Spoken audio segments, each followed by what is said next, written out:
Bene, buongiorno. Buongiorno a tutti. Possiamo riprendere posto. Good afternoon.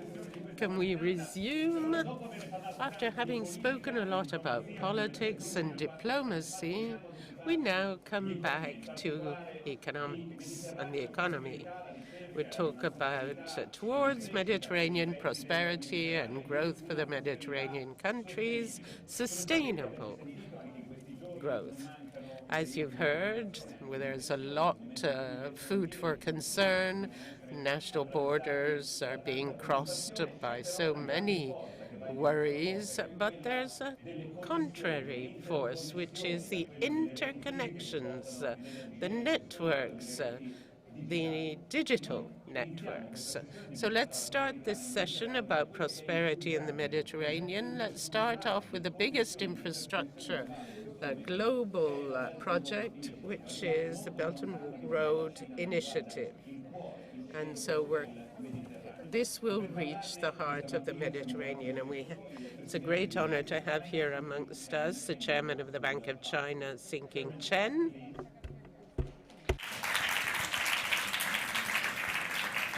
Prego. Thank you. Grazie, benvenuto. Thank you, and welcome to Rome, President CHEN. President CHEN is closing his journey. He's had many meetings during the journey. President, I would like to ask you to try to explain to us the importance of the Belt and Road Initiative and the role that Bank of China has within this project. Thank you. Thank you.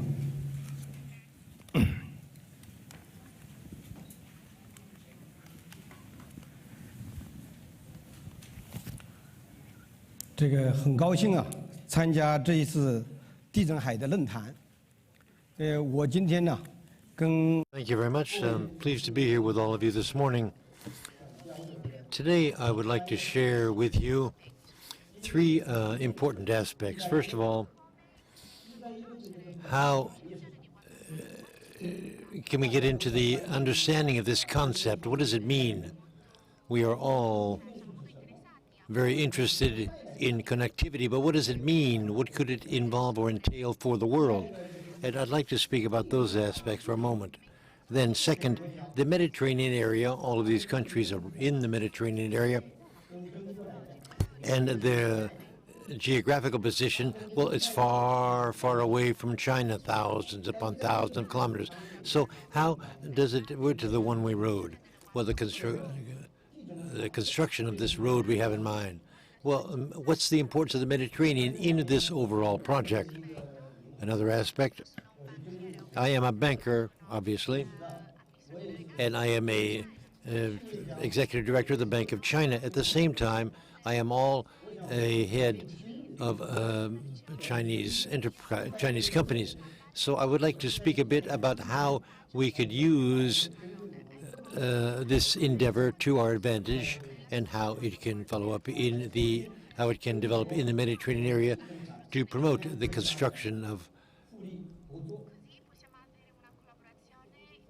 this project. Hence, we can collaborate to the benefit of all Mediterranean countries, and those are the things I want to talk about. Now, I'm very pleased to come to Rome and to be here with you to take part in this discussion, this dialogue. Now, today, here with us, we have professionals and politicians, heads of state, coming from various countries, Africa, Asia, and Europe. And we see that in the list of participants, list of speakers. We are here to do what? Well, to discuss what are our views about stability and the development of this area. Now, yesterday, Mr. Fuini made an excellent, delivered an excellent speech, and she is one of the most well-known, recognized diplomats in China, and attended our discussion, and I was very honored to be able to see her. Now, as I was saying, we were discussing how to ensure stable development in this entire area. Many speakers have had an opportunity to express their views, and Eastern and Western views have been important in this area, and this can be to the advantage of all parties concerned, all stakeholders, and could lead to the injection of new energy and new motivation driving development. There's an ancient saying that Rome was not built in a day. Fine. This means that behind every great project, you've got the efforts of various elements. You've got the presence of various elements. And now I'd like to talk about how we can work on this one task, one road for the good of the Mediterranean area. In October, held in October, was the 19th Congress of the Chinese Communist Party, and they launched a new plan for China and designed a new itinerary for the growth of China. This Congress underlined the importance to focus on the construction of One Thought, One Road, that is, promote the model of global openness in order to ensure peaceful development, forging a positive future for humankind at large. Now, this endeavor is a way of peace, a way of cooperation. Back in 2013, our president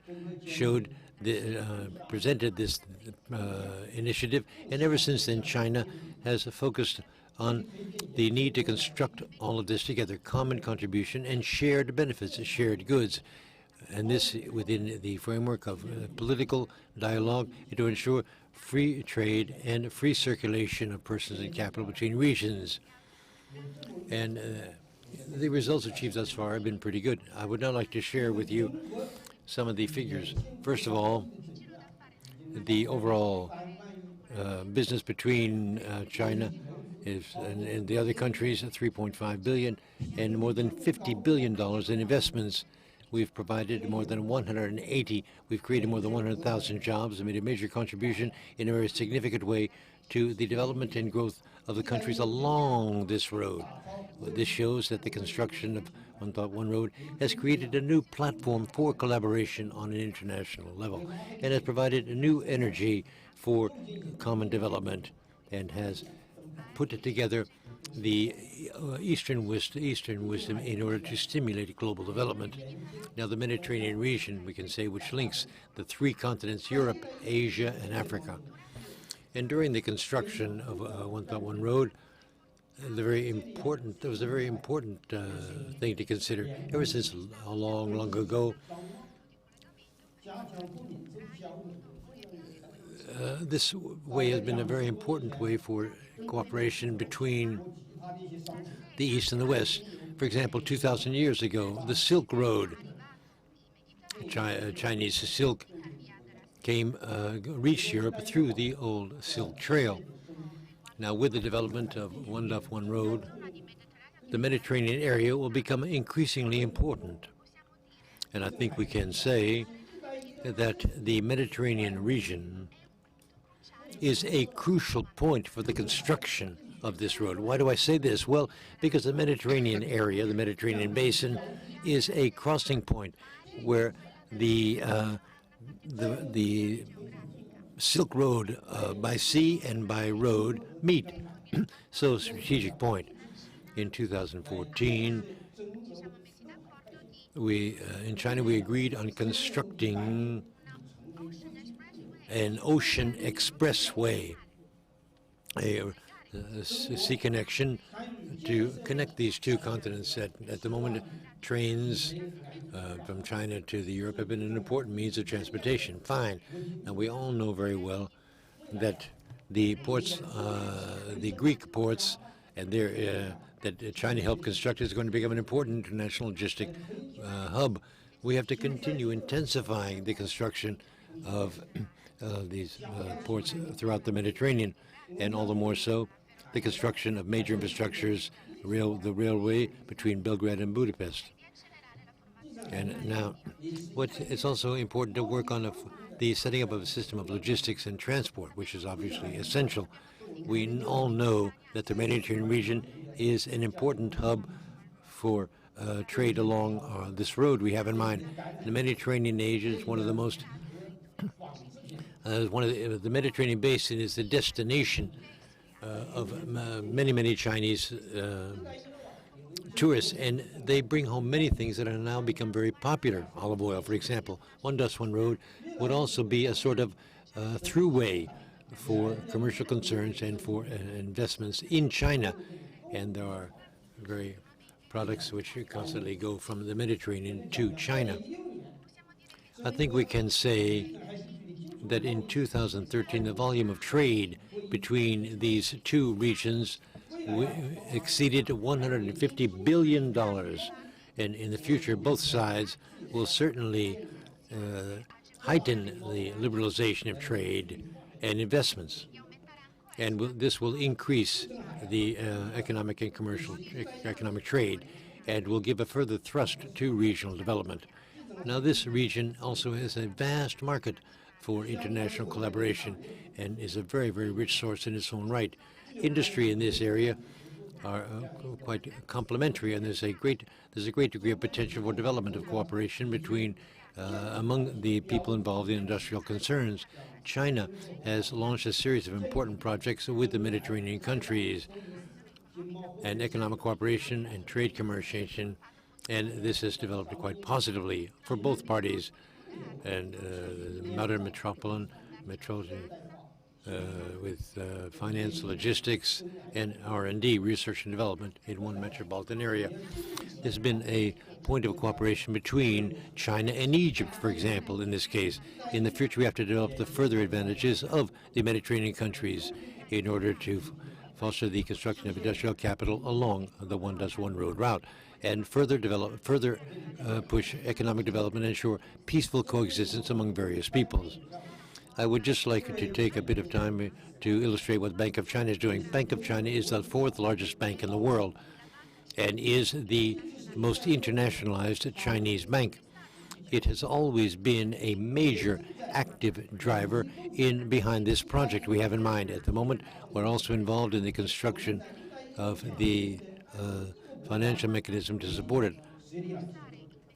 it, where we have offices in 21 countries and that are along the One Road. And we have working with the countries that are most seriously involved. We have more than 470 projects along the New Silk Road that we're talking about. And they've already borrowed $90 billion to finance projects. We launched a service platform for cooperation between Chinese and Italian companies, and also created a platform for negotiation and exchange for more than 20,000 companies in 80 countries. And at the moment, the Bank of China, with its branches in Italy, France, Turkey, Morocco, and Portugal, represents the beginning of an initial network to provide services throughout the Mediterranean basin area.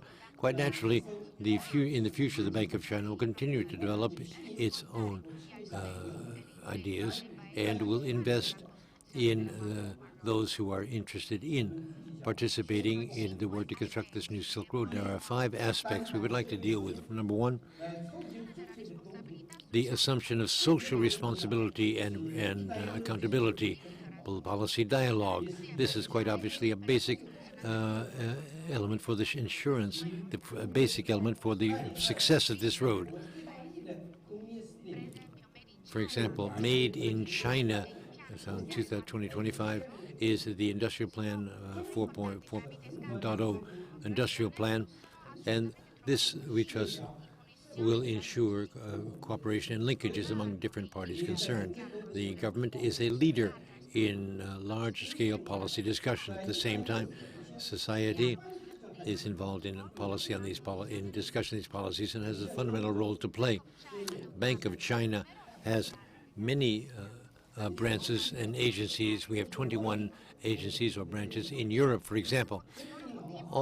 The reason they are there is to foster trade and cooperation. We are not just we are not the pioneers in the construction of this new avenue or new roadway. We're also trying to increase our solidarity and our presence in various countries: Italy, France, Germany, and Eastern Europe.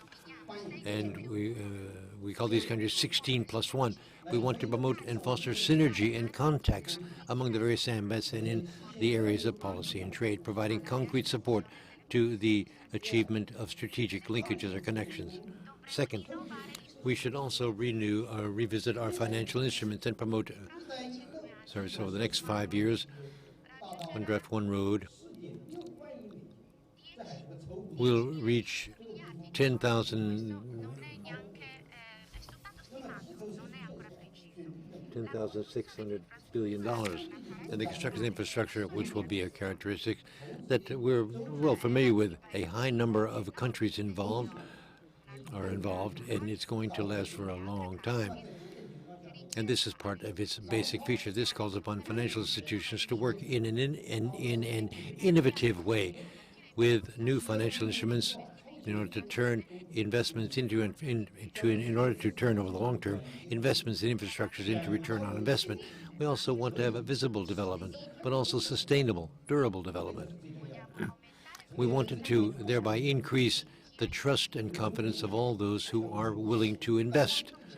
Bank of China, through the issuing of the one draft one road bonds, and they are being offered to sovereign funds, insurance funds, to hedge funds, and others in order to build up capital. And this way, it would also be possible to subdivide risks and provide support to the construction and improvement of infrastructures in the Mediterranean area countries.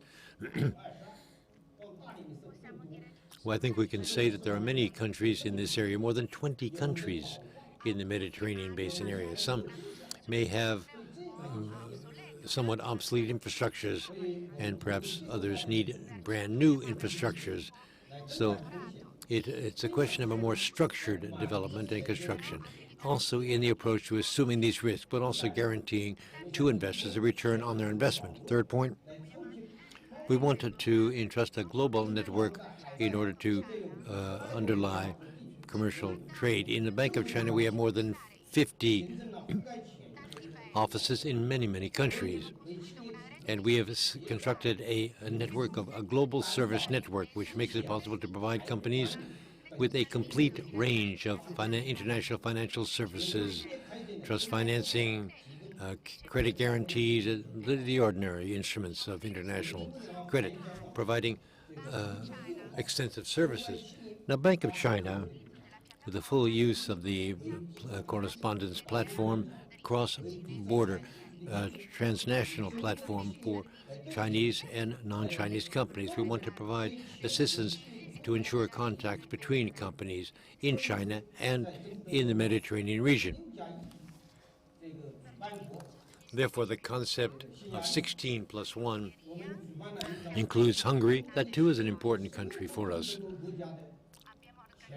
We organized an event in order to find correspondence in various countries in different sectors of commercial interest.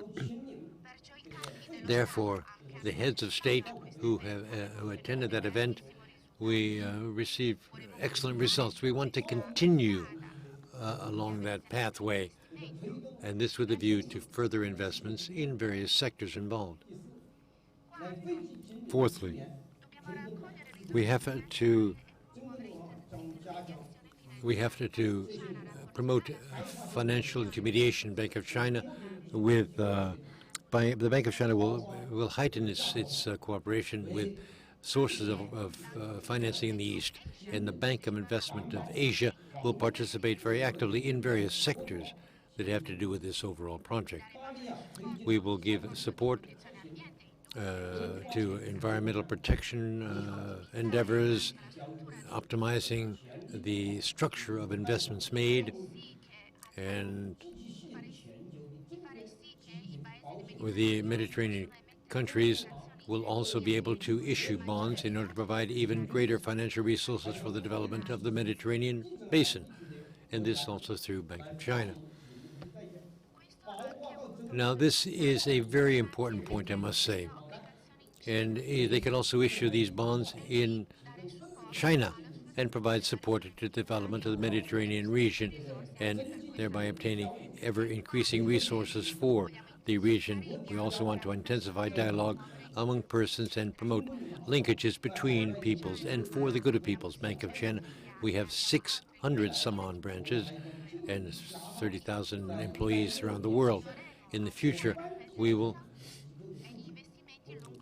provide support for investments along the road, for example, in Spain, in Egypt, working with the local investors to provide investments. in order to support the economic development of the various countries along the way and the basin as such. And this road will also lead to a closer and closer link between China and the Mediterranean region, providing services in various sectors such as tourism and also market development. We will try to make the best use of our tactics to promote the cultural development in the various countries. We plan to organize events so that the aforementioned countries would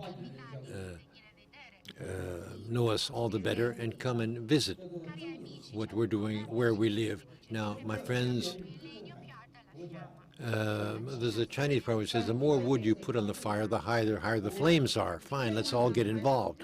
So the initiative of One Belt, One Road is the projection of our desire to forge a one world community. We are so that we all be united for the good of all concerned, and we can therefore embark upon this journey along the One Belt, One Road. And we can cooperate together in order to constantly pursue and achieve ever new targets in development and peace to promote prosperity of the world at large. Thank you very much. Grazie, grazie. Thank you. Thank you very much, President Chen. I have many questions, but unfortunately we have to move on. Thank you very much, Mr. President, for being here, Chairman. I am sure that One Belt, One Road will have great effects. Thank you. Allora, avete sentito quali... Well, you've heard what the implications of this project are going to be. This project is already ongoing in many countries, but let's go on with our session, and we switch into English now. We now have Professor Jeffrey Sachs. Professor Jeffrey Sachs, who's one of the most influential living economists. He's a leader in sustainable development. Welcome. He's special advisor to the Secretary General of the United Nations and director of the Earth Institute at the Columbia University. Welcome, Professor. Thank you. Well, I know that this morning there's an intriguing news flow from your hometown, you know, from phlegm to the tax reform, but we'd like to stick to our subject first, which is Mediterranean. You just heard the incredible impact that Belt and Road Initiative might have on the development of the Mediterranean area, as well as globally on the geopolitical power shift between, you know, China and the rest of the world. What do you make of it, first of all, just to start with a link with the previous speech? Well, I think it's a big deal, and I think that it is indicative of our times that when you talk about the United States, it's politics, it's war. When you talk about China, it's about building and investment, and this is a big difference in the world right now. So the One Belt, One Road initiative is the largest infrastructure project in the world. It's very important. It's changing Asia. And if Europe had its act together, Europe would be making the offer of meeting China on the other side, basically.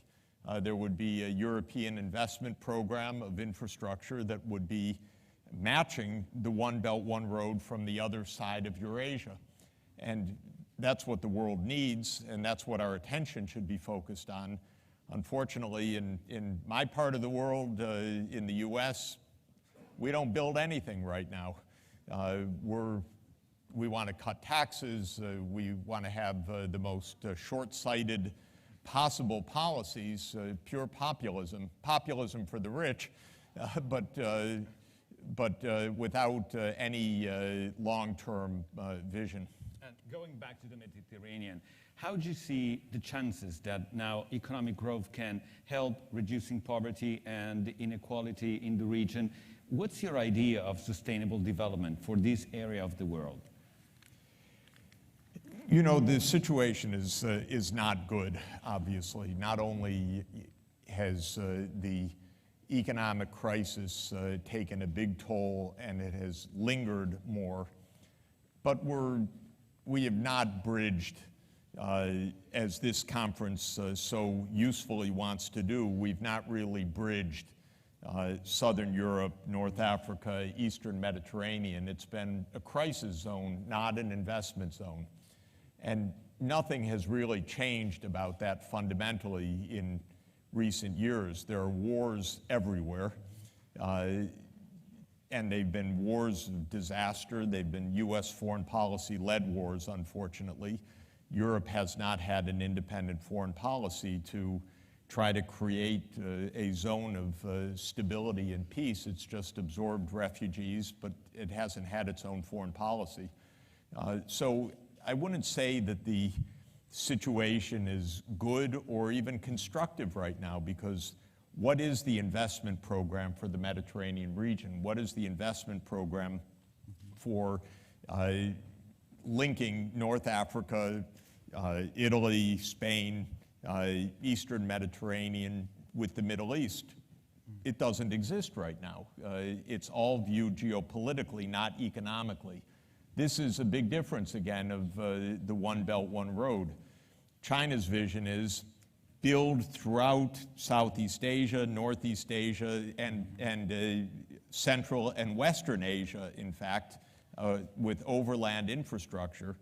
But here, there's no sense of building right now. And let me turn it to the positive side, what should be done. It's amazing. I didn't hear this morning, of course, it was Americans talking. That's part of the problem. I didn't hear climate change mentioned once. I didn't hear renewable energy mentioned once. For the Mediterranean, ladies and gentlemen, that's fundamental for you. If the climate change is not brought under control, this region is in very deep crisis, first of all. And second, this region is a region of vast renewable energy. And you have companies that are investing in it and should be investing on large scale.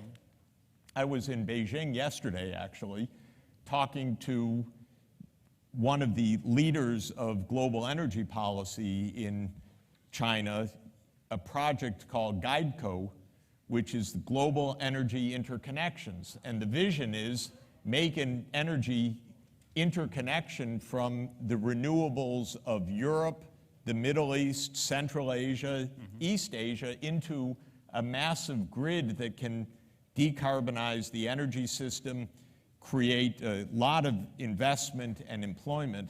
That would be a great idea for this region. And North Africa has tremendous solar energy, tremendous wind energy. Italy has tremendous technology, major companies like Eni and Enel and others that can invest in this. But the project needs to be made. Well, nonetheless, the execution of the Paris Agreement looks like a bit stuck. And we had this week an important meeting of the OPEC, and they decided to extend the production cuts into 2019. What do you make of the oil economy and the energy economy currently for the implication, those two things, renewable, sustainable agreements on Paris that are, muddling through, and the oil energy? Look, the only thing we know for sure is that the temperature increase has been 1.1 degrees C. We're now at 404 parts per million of CO2, the highest in millions of years on the planet. We're in a runaway danger, and we can pretend that we're not, or we can do something about it. If we want to do something about it, the way is absolutely clear. We have to turn all our investments towards renewables, period. Wind, solar, hydro, geothermal. And there's so much of it, and it's so profitable, and the prices have come down so much, thanks to China in part, because the prices of both wind and solar have come down dramatically, solar by a factor 100 over the past 20 years, that we could really make this breakthrough. We will come around to that for sure, because every year the crisis is getting worse. Europe had massive heat waves this summer. Europe had massive forest fires this summer. The United States had 4 hurricanes in a row. 3 of them, 3 storms over 6 days, had $360 billion of damage. 3 storms, $360 billion of damage.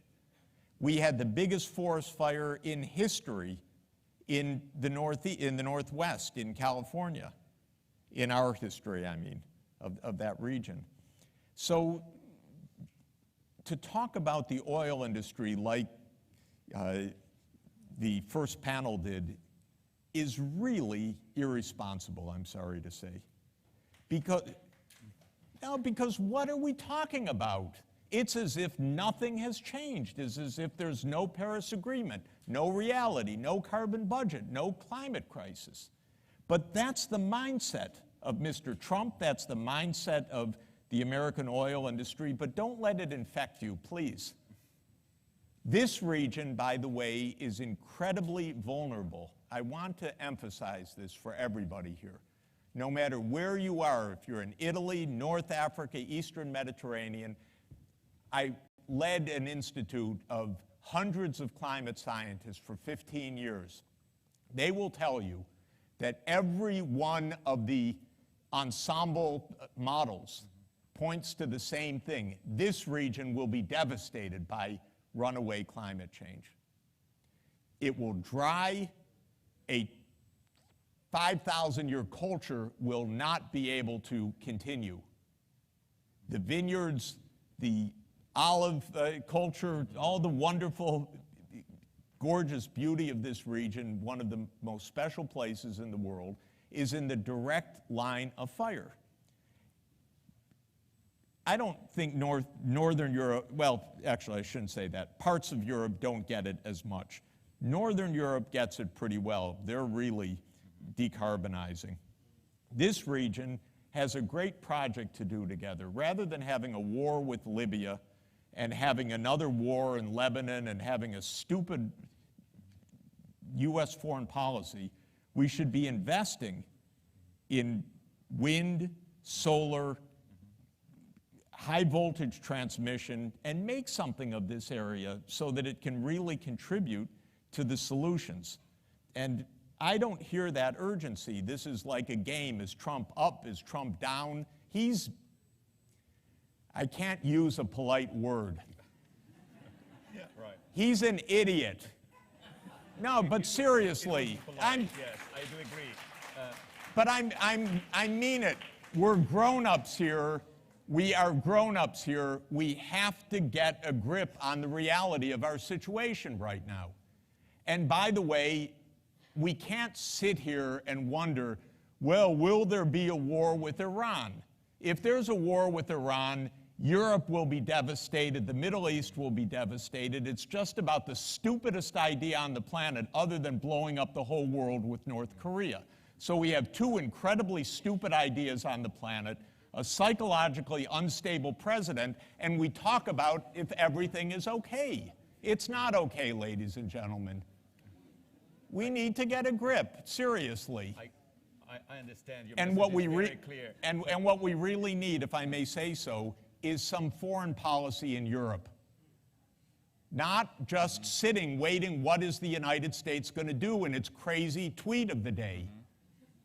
Where are the European voices for peace to stop Saudi Arabia and the U.S. teaming up to have a war with Iran? Well, in a few hours, we'll know what the tweet of the day will be, because I know. for sure, after Flynn, there will be one. But let me ask you, how do you see the chance for Europe to raise its voice, if it has one voice currently, and how do you see, the role that Europe might play? I don't know. Because, first, it would be nice if Germany had a government. That would help. Are you optimistic that are they going to make this large Yeah, coalition they will in make a few large hours? coalition, and they need to, because we really need that stability in Germany. But we need Italy's voice.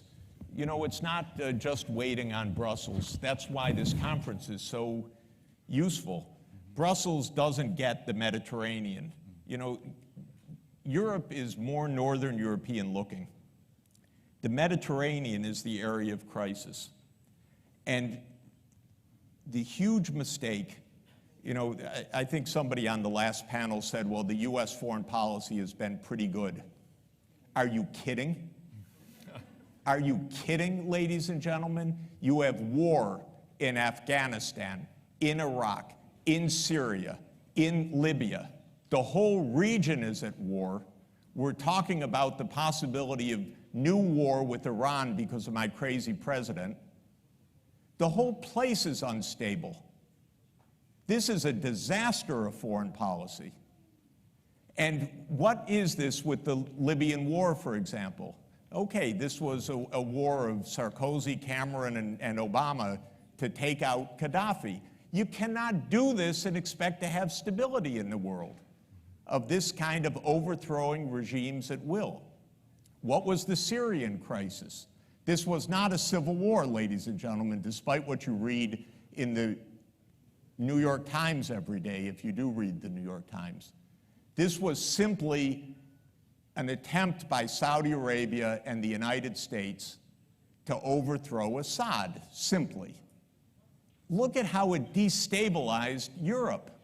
To this day, Europe's destabilized because of this.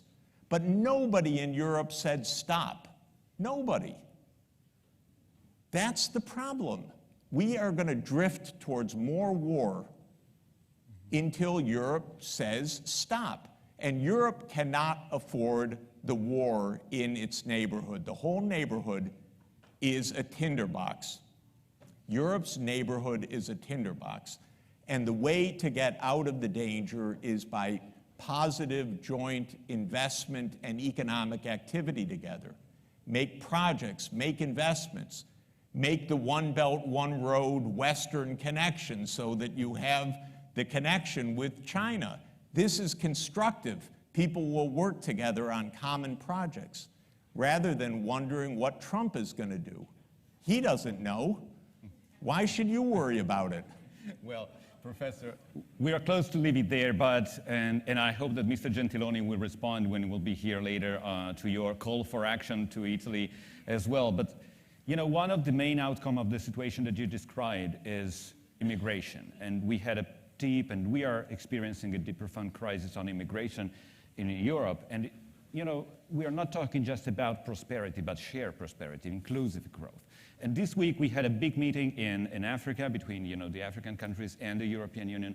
Are we doing the right things, or are we just doing what we did in the past, which apparently was not useful or not enough to prevent the crisis to explode? Yeah, unfortunately, it's just not strategic because you have 28 governments. They all have a budget crisis because they're all cutting taxes in order to compete for capital right now.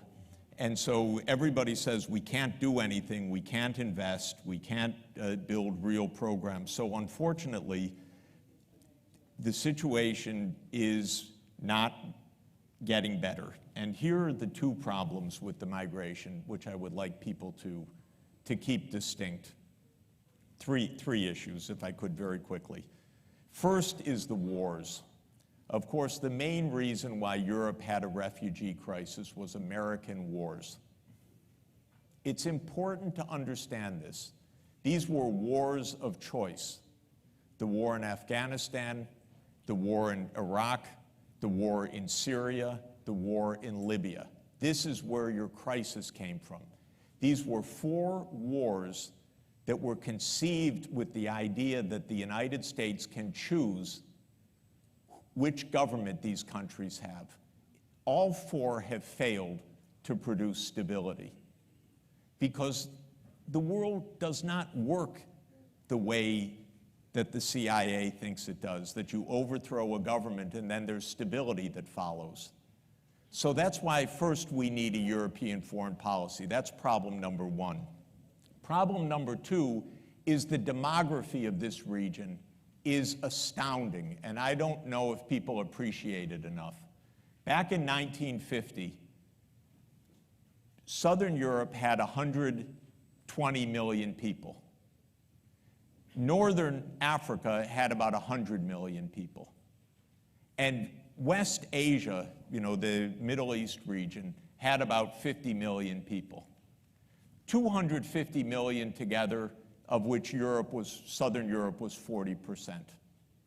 Today, there are 660 million people in the same region. It's more than doubled. Europe is at the same number, but North Africa is now 250 million people, and the Eastern Mediterranean, Middle East is 250 million people. Europe is 24% of the total. Go ahead 50 years, there will be 1 billion people in this region, and Europe will be 10% of it. So either there's going to be development or there's going to be an unmanageable reality. And that's why the wars cannot solve anything. You have to be thinking about investment. You have to be thinking about building a new sustainable economy. That's what China is doing, ladies and gentlemen, on the other side of the world. That's how China became the largest economy in the world. Why it will be the leading economy in the world in the next 30 years, not the United States, for sure, because it's investing in its future. This is a big difference. It's not squandering the money with wars, it's investing in the future. And then comes sub-Saharan Africa. Let me give you just a couple of data points, if I could. In 1950, sub-Saharan Africa had a population of 180 million people, all of sub-Saharan Africa. You know what it is today? 1 billion people. It's gone up basically almost 6 times.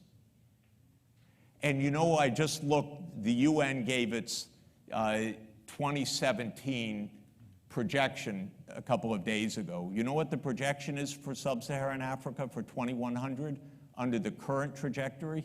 4 billion people. Europe, by the way, doesn't change. It goes down slightly, of course. So are you really handling migration? No, not even a tiny bit. What would you do to really handle migration? If I could give you one tip, invest with Africa in education in Africa. Because the main way to change the demographic trajectory so that it's not 4 billion people, but 1.5 billion people is education. And then the fertility rate would come down from where it is today, 5, down to 2. And the population would stabilize, there would be jobs, there would be an economic future. So, is Europe doing that?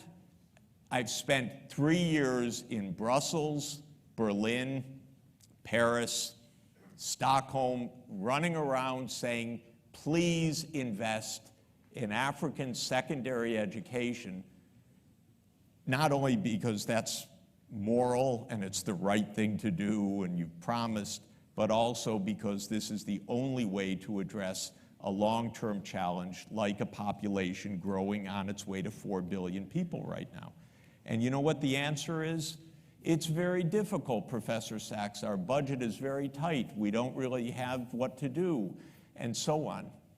So this is true in the United States and Europe. The US will now plead that it has no money. The only money the US will have for our government is war. That's the only money that's always reliably available. But with the tax cuts, there will be large budget deficits, so there will be no social investments, no development aid, no spending on climate. But my advice to you is don't take it too seriously, because Trump will we'll find our way back in sometime sooner, I hope. But you've got to lead. And don't think that the US is your security, because it ain't. This era is over. And you need to have a foreign policy that is commensurate with the real needs. And the only foreign policy that can work because of the demography, because of the reality, is a peaceful-oriented foreign policy, not one that sides with one side and says to the Saudis, yeah, why don't you go attack Iran, which is what the United States wants to do. Thank you, Professor. It was Okay. Very clear message. Good. Thank you so much. Thanks. All right, good. Thank you. Thank you. E vi lasciamo alla prossima sessione.